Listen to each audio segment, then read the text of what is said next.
In a fiery warning, Russian Foreign Minister Sergey Lavrov has accused Western powers of waging yet another war against Russia, this time using what he called the Nazi regime in Kyiv as a battering ram.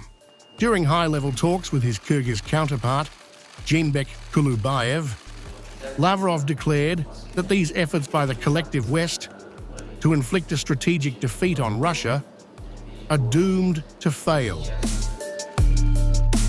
Without mincing words, Lavrov said, "The West is repeating the mistakes of history, weaponizing Ukraine to destabilize Russia, but with no hope of success."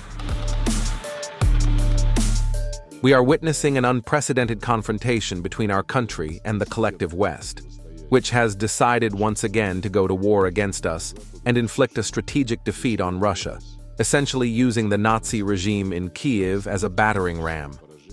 The West has never succeeded in this, and it will not succeed this time either. Lavrov then took direct aim at French President Emmanuel Macron and German opposition leader Friedrich Merz, accusing both of clinging to imperial ambitions of the past. Macron and Merz have completely lost their grip on reality, Lavrov said, trying to revive the days when France and Germany aspired to dominate all of Europe.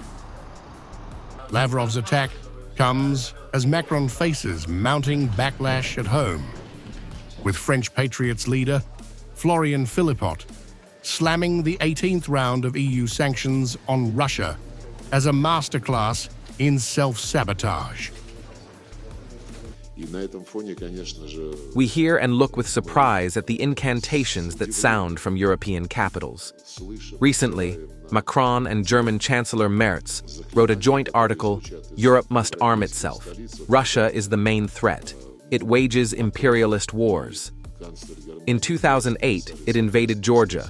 In 2014, Crimea and Donbass. In 2022, the whole of Ukraine. Putin's goal is to undermine European security.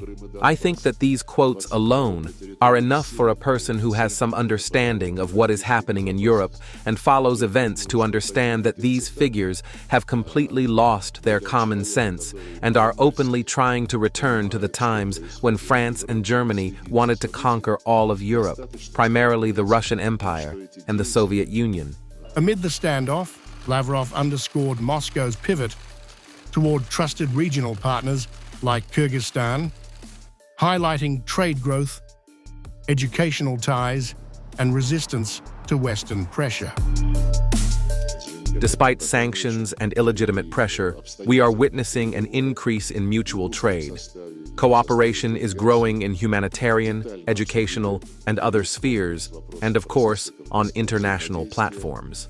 As Lavrov lauded Kyrgyzstan's respect for Soviet legacy, he reinforced Russia's stance. This is not just about Ukraine. It's about confronting what Moscow sees as a wider Western campaign to destabilize Eurasia. And as the West gambles with another pressure campaign, Lavrov's message rings louder than ever. You failed before. You will fail again.